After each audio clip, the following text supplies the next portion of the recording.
to my vlog. For today, gagawa tayo ng pork embutido. Masarap itong recipe nito, especially sa mga handaan, pinanghahanda ito. Gagawin na natin to, naka-ready na yung aking mga ingredients. Ipakita ko sa inyo kung ano yung aking paggawa ng embutido. Okay, umpisahan na natin. Hi guys, umpisa na natin ang paggawa ng embutido. Ito, meron akong 1.5 cup ng ground pork. Ihahalo na natin to. Chinop ko lang ito ng maliliit. Red hot dog, ihalo na natin. 5 pieces to na red hot dog.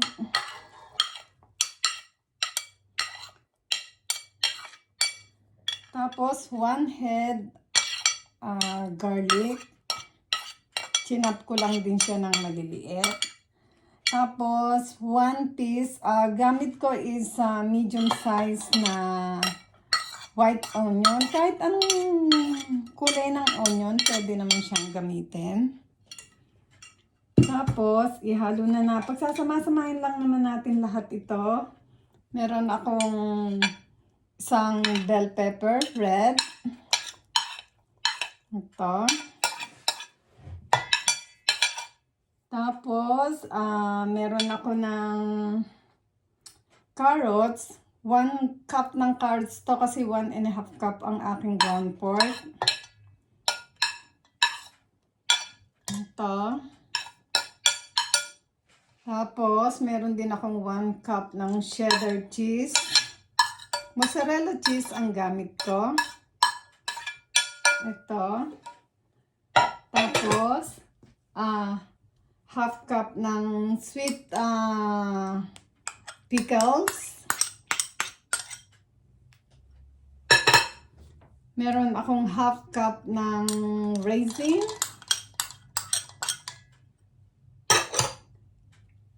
Meron, lalagyan ko din siya ng 1 TBS ng salt and 1 TBS ng black pepper. Tikman na lang natin siya mamaya. Kung kulang, pwede naman magdagdag. Tapos, 2 TBS ng cornstarch. Yung iba,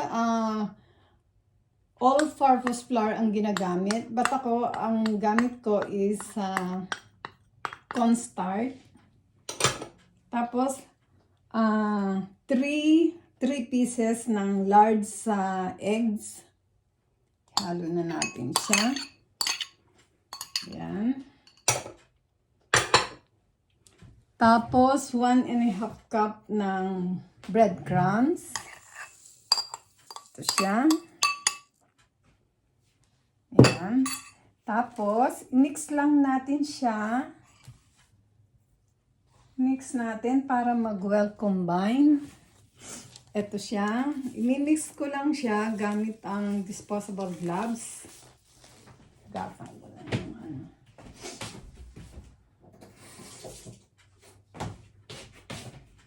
Ito.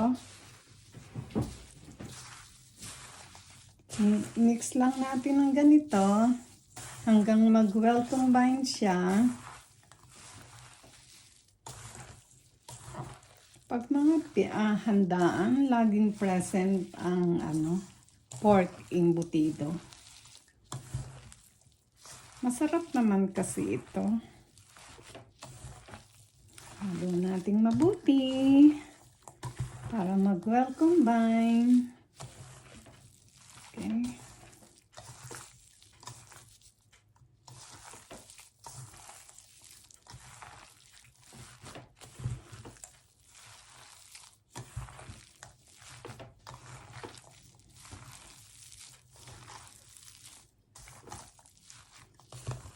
Okay. Pagka nahalo na natin siyang ganito, inilalagay ko siya sa ref ng at least 30 minutes para ba yung lasa niya is kumapit. After 30 minutes, saka natin i-roll. Okay, balikan ko kayo after 30 minutes. Okay, lagay muna natin siya sa ref. Hi guys! Ito na yung aking nilagay sa ref na 30 minutes na pork embutido. So, pwede na nating i-roll ito. Ito. I-start na nating i-roll. Ito siya. Nasa sa inyo, para sigurado kayo, tikman nyo muna kung tama lang sa inyo yung alat ba, yung lasa. Sa akin okay na kasi yung ano na yun, kasi madalas naman ako magluto nito. Kumbaga sa ano ko na yung ano ba niya, lasa. Eto, pwede na siyang anuhin. Meron akong 1 cup na nalalagyan. Inaano ko siya ng 1 cup at saka ko i-roll. Babalutin ko sa foil. Para pare-pareho ba ang kanyang sukat. Laki. Ganun ba? Eto. Tapos, kukuha lang ako ng aluminum foil. Para ibalot. Ang ginagawa ko, ilalagay ko siya dito. Ganito. Yan. Saka ko siya i-roll.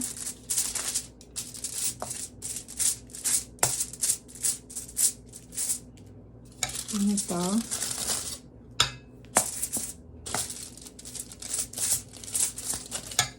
Saka ko i-roll ng paganito. Yan. Paganyan ba? Yun. I-roll lang ng paganito. Saka mo, yung dalawang dulo, i-press mong ganito para siya malak na ganito. Ito siya. Tapos, natin dito. Uubusin lang natin to lahat hanggang sa maubos ito. I-roll lang natin siya lahat. Ganito. Sukat lang natin hanggang sa maubos lahat. Para pare-pareho siya ng kumuha ka ng measurement.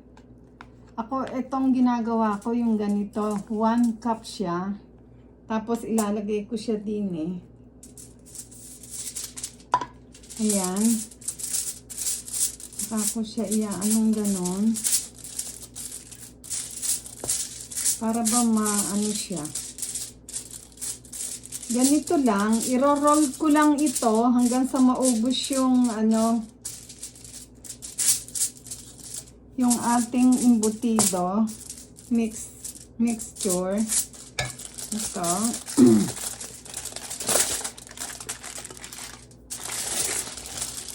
Ganyan.